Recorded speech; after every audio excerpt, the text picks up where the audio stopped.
Earlier this year, I did a video series teaching you how to program in the C programming language. And as part of that video series, we wrote a game together. It was a turn-based game. It was the ancient Egyptian board game Senet. Well, when I was talking about what kind of game we might like to write together, I decided not to do something like Solitaire, because Solitaire had a lot of sort of fiddly bits around how you would, select a card and things like that. But the question remains, how would you write a game of Solitaire for DOS? And so I thought in this video we'd go over a couple ways you might actually tackle a Solitaire game for DOS. I should mention that there are lots of different ways that you could write a Solitaire game on DOS, but this is just one way that you might tackle it. So I'd like to start by talking about the different suits that you have in a deck of cards. And so if I were to just first of all bring up the standard FreeDOS editor and go into utilities, you can see we have an ASCII table. And so if you look over at positions 3, 4, 5, and 6, those are the different suits in a deck of cards, right? You've got hearts, diamonds, clubs, and spades. And that's 3, 4, 5, and 6. Well, let's think about how you would represent that. If I wanted to have a function that would determine if a card was red or black, let's say it was the function was, is it black? I could do some if statements that says, hey, if it's 5 or 6, then return true. And if it's 3 or 4, then return false. That's one way that you could tackle that. But there's another way to do it in C. If you think a little bit like a computer, it kind of helps. So let's actually bring up a new file here just to kind of show you what I'm talking about. So we've got the hearts, which is 3. We've got diamonds, which is 4. We have the clubs, which is 5, and we have spades, which is 6. Well, let's think about the binary representation of those. The binary representation of 3 is, remember, that's 0, 0, 1, 1. And the binary representation of 4 is 0, 1, 0, 0. And over here, it's 0, 1, 0, 1. And for 6, it's 0, 1, 1, 0. Well, I'm not seeing a pattern in there that I could tackle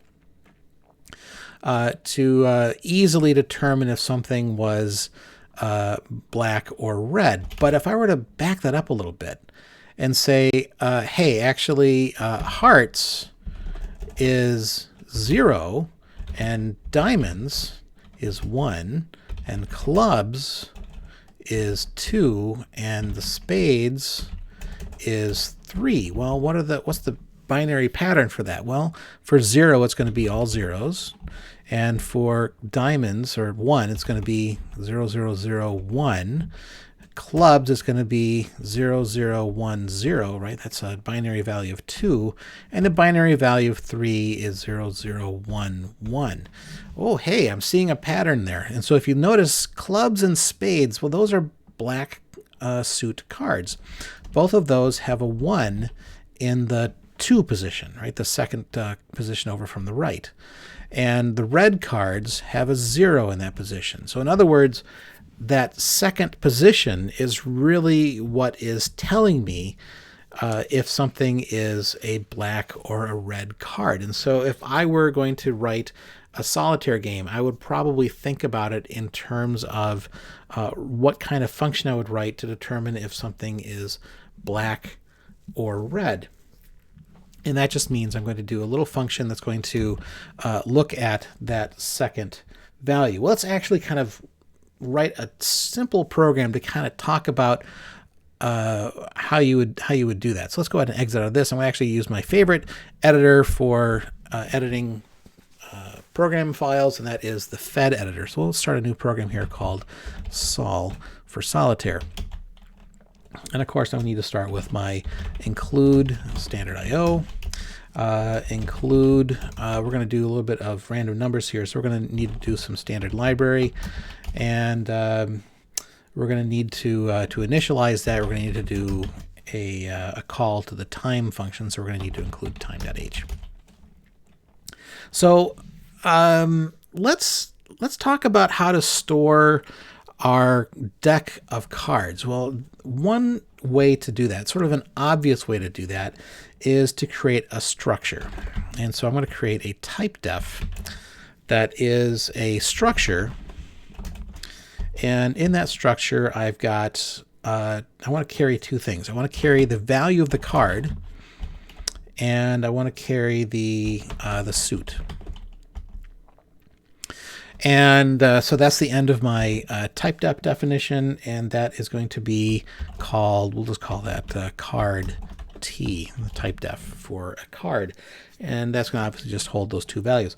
Now, how would I write a function to test if something is black or red? Well, I'd mentioned we could do that before. We could look at a function, which is basically an integer function, because it's going to return a value of true or false, or 0 or 1, and it's going to be is black.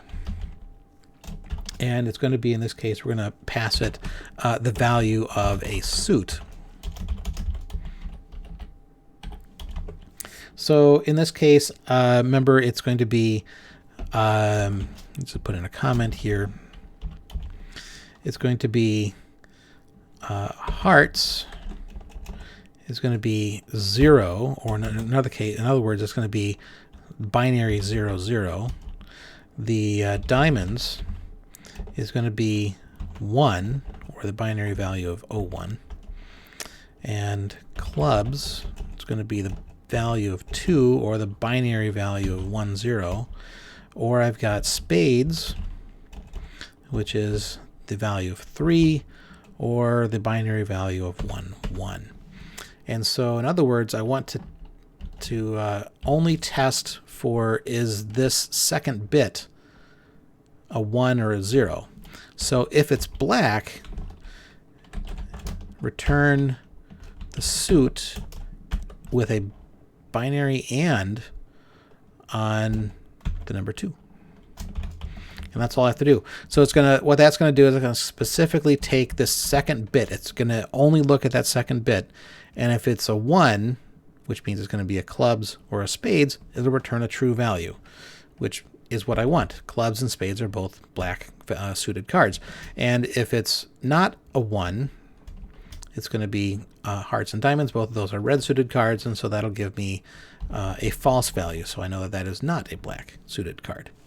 So let's write a quick program here to kind of walk through some stuff with the Solitaire game. So let's start our program, int main, and we need our deck of cards. Let's go ahead and start with our deck of cards. So we're going to do card T on our deck. We'll just call it deck. And how many cards are there? There's 52 cards. Now I'm going to need to walk my way through this deck of cards. So I'm going to need to have some sort of index. So we'll do int index. And I'm going to need to just, while I build the deck of cards, I'm going to need to hang on to the value in the suit. So we'll hang on to two temporary values. We'll just call them V and S. I probably should have better names, but I'm going to pick V and S. All right, so let's go ahead and loop through our deck of cards. So I'm going to do start with index equals 0. And I'm going to do a for loop. And for all suits, so for S equals 0, as long as S is less than 4, and then S++, then I'm going to do this loop. Inside that loop, I want to do all 13 cards, and so that's going to be for that suit. And so we're going to do another for loop here. So we're going to do for the value, we'll start it at 0. I know that it starts at ace, which is technically 1, but in this case, we're going to start at 0. So 0. And as long as the value is less than 13, and then value plus plus. And so we're going to do some stuff inside there. And so then inside there, I'm going to, for this card in the deck, so deck index, and the structure of value, structure element of value needs to be the value V. And for the same card, deck index dot suit equals S. And then I want to make sure that I'm advancing the index, and so we'll do index plus plus, or index equals index plus 1. At the same time, let's go ahead and print out the results of my deck of cards, just so we kind of see what we're doing. So I'm going to put in something right here. Let's do a printf, and we'll print out the value, and then in brackets or in parentheses we'll put in the suit. And so that is deck index value and deck index suit. And so that will print out the value of each card in the deck of cards. And so I should get now 52 lines. It's going to be kind of long. So let's go ahead and make a space instead of a new line there. And so at the end here, we'll just put in a put care on with a new line. And so let's real quick just compile this and see what that returns. So let's go ahead and file and then save and quit. And now let's go ahead and compile that. So wcl sol.c. And I'm not seeing any errors or warnings. And so now I can go ahead and run sol. And so now you can see here it's created my deck of 52 cards, going from the values of 0 through 12, because those are the 13 values of any one suit. And each suit goes from 0 to 3. And so I got my 52 cards there. So how do I know if that's black or white? Let's go ahead and edit that again. We'll do fed sol.c. And let's just do, let's go ahead and actually start making this in color, because we're in dots. We might as well just do this in color. So we can do this in color if we include graph.h. And that's because I'm going to use the set text color function. And so down here, let's go ahead and say, okay, right here, let's make another loop. Rather than, let's get rid of this text here. Let's actually make a loop right here that actually prints out the values of my cards. Print out the deck. So, and up here it was build the deck.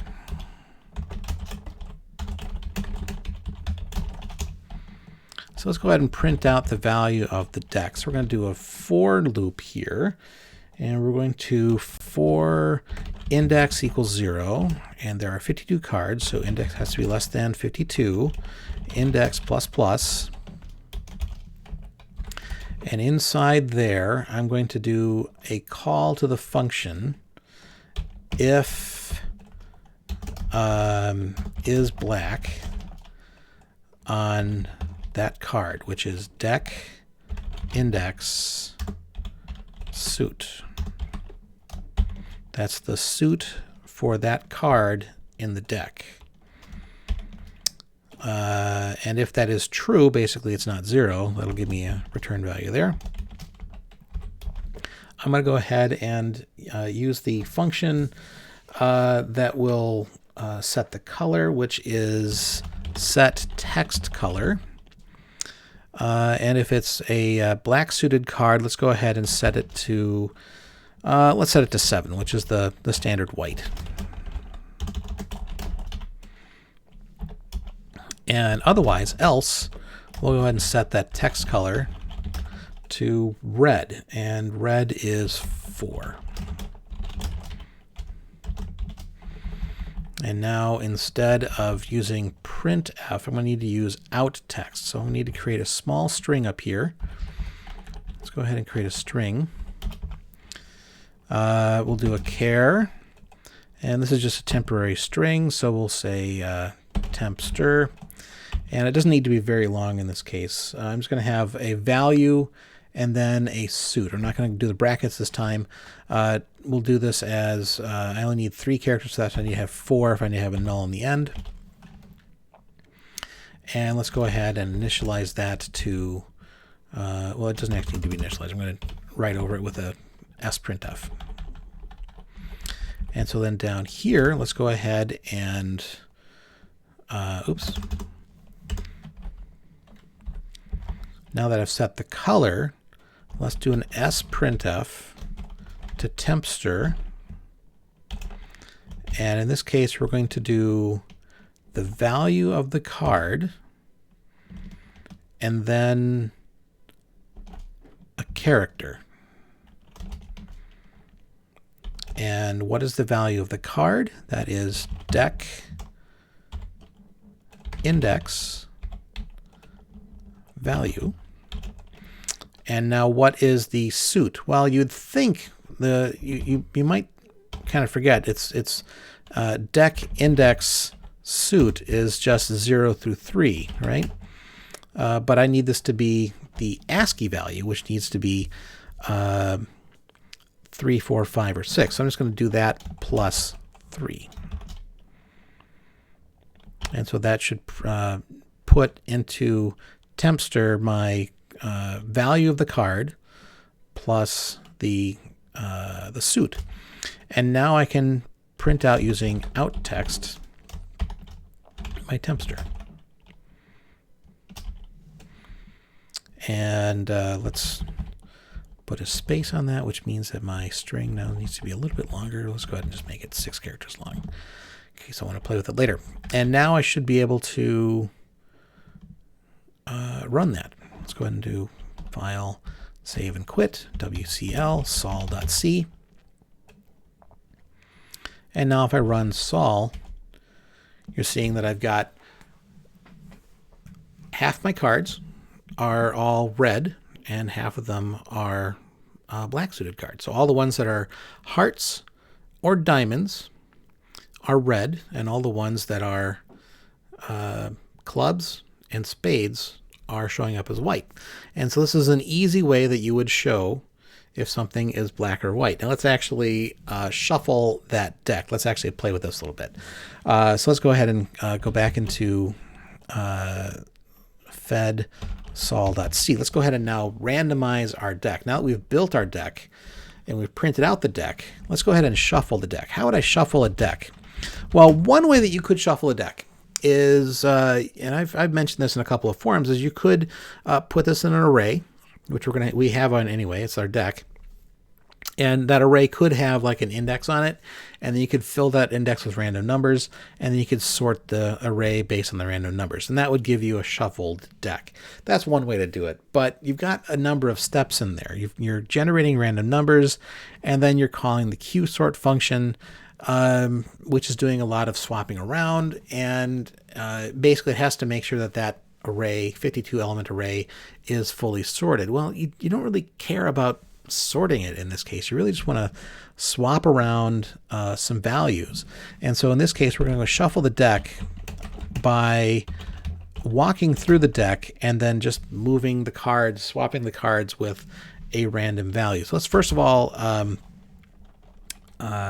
we'll go ahead and seed our random number generator. So normally you do that with srand, and you normally would like type in some sort of a seed. So in the programming series, we showed a very simple way to do that. You could just type in some random numbers, and so that is a seed, but every time you run the program, you get the same sequence of numbers back. Well, you could actually use the system time. That's actually the better way to do it. So you can do srand of time, and you pass it null. It just means it's going to return the system time as a number.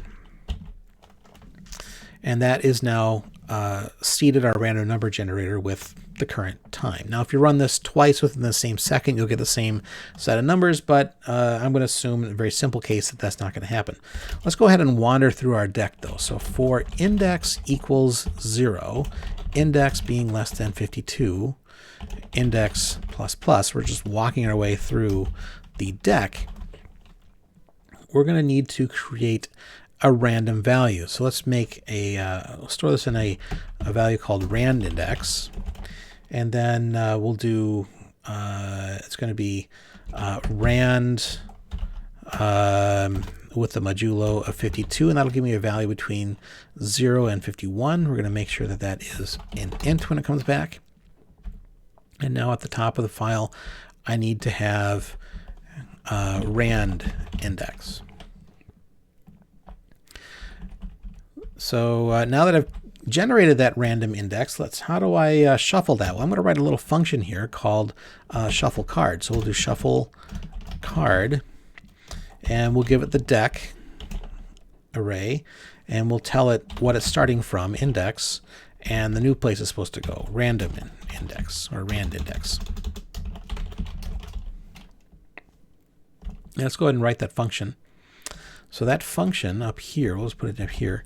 So this doesn't need to have a return code to it, so we'll make it a void function. And what I call it, shuffle card. And this is going to be card t deck.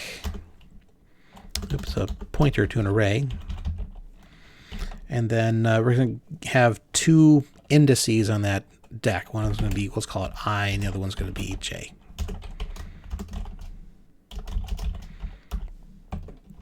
All right, so I first need a temporary value to kind of hold on to my one value while I swap it around. So let's go ahead and make a card t value called temp.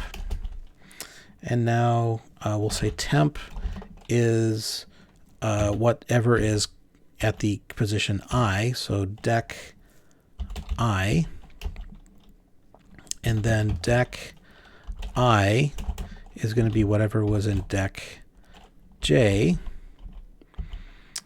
and now deck J is my temporary value, and that's it. So it's going to return that value back through the calling value up here. It's going to basically shuffle that deck. I don't need to do anything about special about passing that back, because pointers are always passed as references, and so it knows where to update that array. And so now I've got down here my shuffle the deck. I've now wandered through the deck, and every card has been swapped with some other position in the deck. So let's go ahead and print out that value. So we're going to do it up here. Let's go ahead and first print out something that says, let's set the text color to 15. That's bright white. And so here we're going to print out the text, out text, before shuffling.